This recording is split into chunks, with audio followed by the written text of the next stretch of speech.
Bonjour les amis, j'espère que vous allez bien. Dans cette vidéo, comme d'habitude, plusieurs sujets. Nous allons encore parler de Nvidia, décidément ils font parler d'eux. Vous allez voir pourquoi, c'est assez intéressant. Nous allons parler de ZeniMax. Dans une précédente vidéo, j'avais parlé de ZeniMax et de Microsoft Volt. Je vais repréciser ce que je pense. Nous allons parler également de HDTV, alors de mes précédentes vidéos, parce que j'ai une conclusion. Et oui, j'ai une conclusion. Et nous allons parler surtout de HDVD Test, la nouvelle vidéo qu'il a mis en ligne, car c'est très intéressant, ça va me permettre de rebondir sur les limitations de l'OLED, et oui, et également sur le futur mini LED et micro LED, et ça va donner quelques aspects techniques qui sont assez intéressants à connaître. A tout de suite.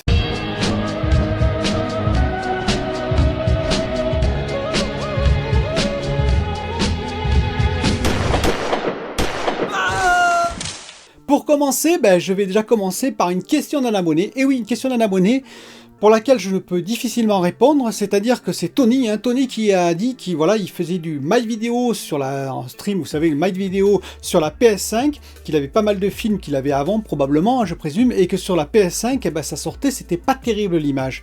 Et donc, avant, c'était le My Video, il l'avait sur la PS4, et c'était d'une bien meilleure qualité.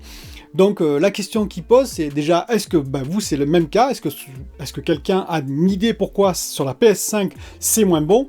Et peut-être comment faire pour avertir Sony du problème. Je tiens aussi à remercier Christophe. Alors vous avez été très nombreux à me dire, oui mais ton petit appareil là, à 17 € que j'ai présenté pour de l'audio numérique qui sortait du téléviseur vers mon 5.1, bien entendu, ça convertit un signal audio numérique du téléviseur vers un signal classique, un signal audio en stéréo simplement, et ça rentre dans la prise auxiliaire de mon 5.1, donc c'est pas du vrai 5.1, bien entendu, je suis tout à fait d'accord. Même si étonnamment, et vous pouvez me croire, des fois on a le 5.1 qui s'active, on ne sait pas comment, donc les vaisseaux par exemple dans Star Wars qui viennent de derrière, qui passent devant, on les entend comme ça, et donc Christophe a trouvé un appareil qui permet de faire de l'audio numérique vers la prise RCA, parce que moi j'ai une entrée effectivement numérique, audio numérique sur mon 5.1, mon vieux 5.1, mais c'était une prise RCA. Voilà, il a trouvé un appareil, donc je le remercie et j'ai commandé et je vais voir si ça marche pour avoir du vrai 5.1. Alors on va tout de suite commencer par une nouvelle qui m'a fait sourire, et oui, Nvidia qui revient, à chaque fois je peux en faire avec eux, c'est assez extraordinaire. Voilà que maintenant, comme ils n'arrivent pas à livrer de RTX 3000, vous le savez tous, eh bien ils ont décidé peut-être de refabriquer, et oui c'est officiel presque, des RTX 2060 et des GTX 1050 Ti. On remonte dans le temps, bientôt ce sera la 750 Ti comme j'ai dans mon PC fixe, je vous dis pas. Donc voilà, ça m'a fait un peu sourire parce que, c'est un peu quand même catastrophique, on peut le dire quand même, ce lancement de RTX 3000 c'est quand même assez catastrophique. Alors les RX 6000 c'est guère mieux entre guillemets, mais là je trouve que Nvidia, il percute toujours, il nous sort toujours des nouvelles comme ça un petit peu à l'emporte-pièce. Je dirais qu'il faut qu'il temporise et qu'il calme le jeu, mais bon. Donc si vous voulez une RTX 2060, et oui 2060, ou une GTX 1050 Ti, écoutez, attendez un peu et peut-être qu'elles vont arriver. Alors pourquoi ils font ça? Parce que bien entendu, les GPU en question sont faits dans des process qui ne sont pas du 8 nanomètres Samsung, mais probablement, je ne sais pas, je ne me rappelle plus trop, mais je pense du 12 nanomètres, voire du 14 nanomètres. Et donc évidemment, il y a plus d'usines de fondeurs qui sont capables de fabriquer ce type de GPU. Quel prix? C'est ça qui est important, parce qu'il faut savoir qu'en plus ils vont sortir normalement la RTX 3060 en 25 février, je crois, fin février, à 335 € si tout se passe bien, c'est-à-dire que vous aurez la possibilité de l'acheter 335 € pendant 2 heures, et ensuite vous pouvez vous asseoir dessus, comme d'habitude. Mais donc la RTX 2060, à quel prix? Parce que bon, c'est pas une RTX 3060, normalement, et la GTX 1050 Ti, alors là, carrément, à quel prix? Voilà, j'attends de voir, mais bon, je suis un peu surpris de ces nouvelles, mais après tout, si ça peut dépanner quelques personnes, pourquoi pas? Revenons rapidement sur ZeniMax. Vous savez que Microsoft doit finaliser le rachat des studios ZeniMax, des 8 studios. Et donc, ils ont décidé non pas de mettre ça, comme je l'avais expliqué, sous Xbox Game Studio, mais sous Microsoft Volt. Donc une entité séparée où ZeniMax aurait plus d'indépendance. Et donc moi j'ai dit, pour moi ce sera normalement sous le Game Pass. Et beaucoup de gens m'ont repris parce qu'effectivement j'ai dit, j'espère. Parce que j'ai dit, rien n'est impossible. Et beaucoup de gens m'ont dit, non, mais c'est pas possible. Ils ont racheté les studios 7,5 milliards. C'est pas pour les mettre dans un coin et puis qu'après, ZeniMax fasse ce qu'ils veulent. Tout à fait. Je suis d'accord avec vous.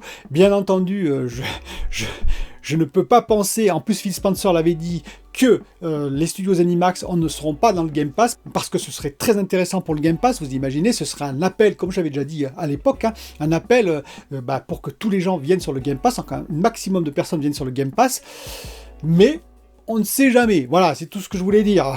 On a vu des choses assez incroyables dans le passé, on ne sait jamais. Pour moi, effectivement, ça sera à 99,99% oui. Voilà, il reste toujours un petit chouïa de possibilités, c'est ce que je voulais dire. Par contre, là où c'est plus l'inconnu, et j'insiste, c'est est-ce que les jeux seront que sur Xbox Série X, Série S et PC, ou est-ce qu'à un moment donné, par exemple après une période d'exclusivité temporaire, ils passeront sur les autres plateformes. Là par contre, je suis pas du tout sûr que ce soit le monopole du Game Pass. Je pense qu'effectivement, et même pour une question de rentabilité, au bout de quelques mois, ils peuvent très bien libérer le jeu pour qu'il aille sur PS5 en l'occurrence. Voilà, on pense surtout à la PS5 PlayStation. Par exemple, Elder Scrolls 6, je pense qu'il ira effectivement potentiellement à un moment donné sur la PS5. Je peux me tromper, on verra. Alors avant de passer à la suite, je voulais préciser, pour ceux qui ne s'intéressent pas trop au téléviseur, au monde du téléviseur et au monde du Blu-ray, ne vous inquiétez pas, il y aura beaucoup d'autres vidéos sur le jeu, bien entendu, je vais revenir là-dessus principalement. Mais là, je vais passer effectivement sur la conclusion des deux précédentes vidéos. Alors, ceux qui ne l'ont pas vu, ou qui ont suivi de loin l'affaire, la première vidéo, j'avais commenté une vidéo de HD TV Test, donc de Vincent Théo, qui avait présenté donc la Xbox Series X et la PS5, les lecteurs Blu-ray, et qui avait détecté qu'effectivement, le lecteur Blu-ray de Xbox Series X était un peu inférieur au lecteur Blu-ray de la PS5. Et ensuite de ça, j'ai eu des commentaires d'abonnés, et donc j'ai fait un essai avec un Blu-ray classique, et là ça a été mon erreur, et je le reconnais, et je ne trouvais pas le même résultat que lui. Ce qui est assez logique, et donc j'ai posé des questions, enfin j'ai demandé dans ma vidéo, j'ai dit, voilà, je serais intéressé quand même d'avoir vos retours, parce que moi je suis assez surpris de ce résultat. Et donc j'ai eu des retours qui m'ont expliqué, je les remercie d'ailleurs les abonnés et les non-abonnés qui m'ont répondu, en disant oui mais c'est pas le même codage, on va dire, entre une Blu-ray et un Blu-ray 4K, et surtout évidemment, et ça c'est vrai, c'est pas du tout le même débit.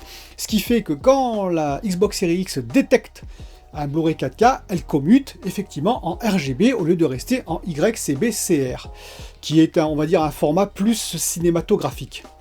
Alors, écoutez, moi j'ai commandé rapidement un Blu-ray 4K pour vérifier, et voilà, je l'ai reçu, donc vous voyez, j'ai pris Matrix. Donc entre parenthèses, Matrix 4K, ok, c'est pas mal, mais on voit quand même le grain du film pour le premier, c'est-à-dire qu'on voit que c'est d'époque en 1999, donc voilà. C'est d'une bonne qualité, mais c'est pas d'une qualité qui claque aux yeux. Mais j'ai pu faire l'essai, et comme vous voyez, effectivement, c'est bien, ma Xbox Series X commute bien en RGB. Donc Vincent de HDTV Test avait parfaitement raison.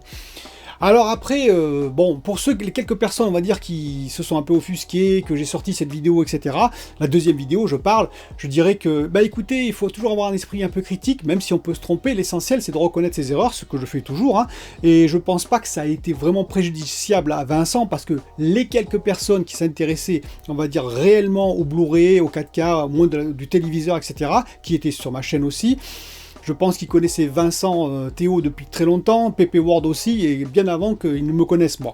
Donc voilà, je pense qu'ils ont le recul nécessaire pour faire la part des choses. Et puis j'ai entendu l'expression « c'est un maître ». J'aime pas trop cette expression, parce que ça donne l'impression qu'il ne peut commettre aucune erreur. Et écoutez, moi par exemple dans la microélectronique, je travaille depuis 30 ans, donc je connais un petit peu le domaine quand même. Je peux vous dire que des erreurs, j'en commets. Et que je connais des grands spécialistes autour de moi, et j'en ai connu plein de grands spécialistes, et il y en a plein qui ont fait des erreurs, et pourtant c'était des très grands spécialistes. Donc voilà, le plus célèbre pour moi, par exemple, c'est Albert Einstein. Je vous rappelle quand même, c'est pas n'importe qui, je veux dire, par rapport à Vincent Théo, on peut considérer que c'est un grand maître alors, mais écoutez, Albert Einstein, il a reconnu lui-même, il a fait de nombreuses erreurs, dont une très très grande, puisque vous savez qu'il a fait la relativité générale, toutes ces théories là-dessus, qui a, on va dire, révolutionné quand même la cosmologie au XXe siècle et au XXIe siècle, donc voilà, ça a permis de vraiment révolutionner au XXe siècle la cosmologie, Et oui, mais sauf qu'à un moment donné, ces équations, qui étaient justes, hein, entre parenthèses, démontraient que l'univers était instable. Et oui, soit il se contractait, soit il dilatait, hein, il était en expansion, mais il ne pouvait pas être statique. Or, à l'époque, c'était communément admis que l'univers était statique. C'est-à-dire c'était une grosse boule et les étoiles tournaient dans cette boule, grosso modo. Et Albert Einstein, au point de vue, on va dire, philosophique, ça ne lui convenait pas, cet univers qui pouvait bouger, qui pouvait, par exemple, être en expansion. Alors qu'est-ce qu'il a fait, Albert Einstein? Tout simplement, il a rajouté une constante cosmologique dans ses équations, il a triché tout simplement avec ses propres équations. Il a formaté ses équations pour que ça rentre dans son idéologie. Alors ceci dit, Vincent Théo, c'est un expert, je préfère ce mot que maître, un expert effectivement dans son domaine, dans le domaine du son et de la vidéo, et je lui reconnais toutes les compétences. Pour preuve, on va parler du nouveau sujet d'aujourd'hui, de sa nouvelle vidéo qui est très intéressante, la limitation des OLED sur le HDR. Bien entendu, comme d'habitude, je mettrai sa vidéo en fin et en description et en fin de vidéo, hein, comme je l'avais fait d'ailleurs pour sa précédente vidéo. Et alors, quels sont les résultats qu'il trouve? Tout simplement, c'est assez intéressant. Il a pris deux LG C10, donc mon écran, c'est parfait. Et qu'est-ce qu'il a fait? Il est allé dans les paramètres. Et le OLED Light, vous savez, le OLED Light, c'est-à-dire la puissance lumineuse des OLED, il l'a laissé à 100%, alors à 100 on va dire, ou 100% sur un des LG C10, et de l'autre côté, il l'a mis à 59, on va dire 60. Pourquoi il a fait ça? Parce que d'un côté, il a laissé, on va dire, le pic de luminosité maximal du LG C10, c'est-à-dire autour de 650 candélas par mètre carré, ce qui n'est pas énorme entre parenthèses, hein, c'est entre 650 et 680. Alors je vous dis, ça claque à l'œil, hein, mais c'est pas énorme, vous allez comprendre pourquoi. Et de l'autre côté, sur l'autre LG C10, il a descendu à 400. Il a pris le Blu-ray 4K du Seigneur des Anneaux, c'est celui que j'ai failli acheter, d'ailleurs la trilogie, un peu cher, donc j'attendrai le mois prochain. Et donc le premier épisode est calibré à 600 candélas par mètre carré au maximum. C'est-à-dire que ça va de 0 à 600 candélas par mètre carré en pic de luminosité. Parfait. Et donc, qu'est-ce qu'il a démontré? Rapidement, il a démontré que quand on met des scènes, enfin la plupart du film, on va dire, ça se passe très très bien. Pourquoi? Parce que c'est en dessous de 400 candélas par mètre carré, donc tous les détails y sont, c'est parfait. Mais de temps en temps dans le film, oui, il y a des scènes très lumineuses qui claquent à l'œil, comme on dit. Et à ce moment-là, du côté des 650 candélas par mètre carré, c'est-à-dire le OLED Light au maximum, pas de problème, on voit les détails à travers la lumière. Hein. De l'autre côté, par contre, on voit à 400 candélas par mètre carré, on voit que ça commence à être bouché. Alors, ce qui est intéressant, c'est aussi cette courbe, la ST2084PQ. Alors, vous allez dire, c'est quoi cette courbe? C'est une courbe Dolby Vision, hein, ça a été généré par Dolby Vision, pour, on va dire, caler au mieux la luminance, hein, la luminosité, la luminance, vis-à-vis de ce que l'œil humain peut percevoir, pour calibrer finalement ce qu'on appelle le HDR, le Dolby Vision. Donc il faut calibrer cette courbe, vous la voyez, hein, elle monte jusqu'à 10 000 candélas par mètre carré, c'est juste énorme, et donc il faut suivre au plus près le tracé, le téléviseur en question doit suivre le tracé pour correspondre à cette courbe. Si vous êtes en dessous de cette courbe, vous allez perdre des détails. C'est ce qui se passe par exemple avec le téléviseur qui a été réglé à 400 candélas par mètre carré. Quand on est au-dessus de 400, on perd les détails. C'est exactement la même chose si vous êtes en dessous de cette courbe. Si vous êtes au-dessus, c'est de la postérisation. C'est quoi la postérisation? C'est-à-dire qu'on va avoir un effet non plus d'uniformité sur l'écran entre les couleurs, mais de dégradé visuel. Vous savez, il va y avoir des espèces de coupures, de stries qui vont apparaître. Donc il faut vraiment caler sur cette courbe. Et ce qui est intéressant, c'est qu'on va parler de modèle de téléviseur. Et oui, parce qu'il a dit, il a raison hein, d'ailleurs, il a dit, voilà, pour faire des films, pour étalonner les films, ils utilisent des écrans pro, des écrans qui sont capables de faire bien plus, finalement, que simplement 1000 candélas par mètre carré. Par exemple, il y a un écran qui peut faire 4000 candélas par mètre carré, c'est celui qui fait le plus de candélas au monde par mètre carré. Et donc, il a dit, pour l'instant, il n'y a aucun modèle qui fait ça. Effectivement, c'est tout à fait vrai. Mais il faut savoir que, par exemple, le TCL X10, dont j'avais parlé, mini LED, déjà, qui est sorti donc en 2020, hein, je vous rappelle, déjà, lui, faisait 2000 candélas par mètre carré. Pourquoi je dis ça? Parce que effectivement, malheureusement, le OLED, mon OLED, celui que je possède, le LG C10, qui est très très bon, effectivement, il y a certains films en Blu-ray 4K en particulier, plein de films qui sont peut-être étalonnés au-delà de 600 candélas par mètre carré. Comme le Seigneur des Anneaux, lui, il est effectivement à 600 candélas par mètre carré au maximum, pas de problème, mais il y a des films qui seront probablement à 1000 candélas par mètre carré. Ce qui veut dire que je vais perdre tout ce qu'il y a entre 650 et 1000 candela par mètre carré en termes de détails. Ce n'est pas catastrophique, hein, parce que ça, au-delà, ça claque vraiment. C'est des scènes très très lumineuses. Il n'y en a quand même pas énormément. Mais oui, il y en a, et je vais perdre des détails là-dessus. Alors bien entendu, il y a une petite option pour les LG C10, et puis probablement les C9 et j'en passe. C'est le dynamic mapping qui permet finalement de réduire cette étendue qui dépasserait les 600 candelas par mètre carré ou les 650 candelas par mètre carré, de façon à les ramener pour essayer d'avoir toute la dynamique. Mais bon, c'est un artefact, bien entendu, et qu'est-ce qui se passe? Comme l'a d'ailleurs indiqué Vincent, ça fait, on va dire, des images moins claquantes, des images, comme lui il dit, ce serait un ciel nuageux. C'est un petit peu ça, en fait. C'est-à-dire qu'en pleine journée, vous avez l'impression qu'il y a moins de luminosité. Forcément, la luminosité se perd quelque part. Donc, on peut la laisser activer si on veut, mais il faut le savoir. Pour revenir au modèle 2021, il va y avoir donc les mini LED. Il y a pas mal de mini LED qui vont être à 1500 candelas par mètre carré, voire 2000 candelas par mètre carré. Ce sera des modèles les plus chers, bien entendu, en mini LED, mais tout de même. Et il faut savoir également que LG, le G1 et pas le C1, hein, c'est important, le G1, lui, sera à 1000 candelas par mètre carré, comme le Panasonic qu'il était déjà, entre guillemets. Hein. Donc le GZ était en 1000 candelas par mètre carré, et maintenant ça va être le JZ, le nouveau modèle, qui va être en 1000 candelas par mètre carré également. Et celui qui fait très fort, évidemment, c'est Sony. Sony avec son A90J, qui lui fait une véritable révolution en OLED. On en parlera dans une autre émission d'ailleurs, mais ils vont produire du 1300 candelas par mètre carré sur une dalle OLED, ce qui est tout simplement exceptionnel, parce qu'imaginez 1300 candelas par mètre carré, c'est deux fois ce que produit le LG C10 aujourd'hui. Juste le double. Quant au champion des champions, c'est TCL. Et oui, TCL avec sa roadmap de folie qui prévoit en 2023 un écran qui aura 7680 zones de mini LED, de local 10 000. Alors, c'est pas des mini LED, il y en aura beaucoup plus en mini LED, mais ce sera 7680 zones. Donc, le blooming, il aura carrément disparu. Hein. Et surtout, qui prévoit un pic de luminosité maximale à 4000 candelas par mètre carré, c'est-à-dire l'équivalent du matériel professionnel aujourd'hui qui est utilisé pour l'étalonnage des films en l'occurrence.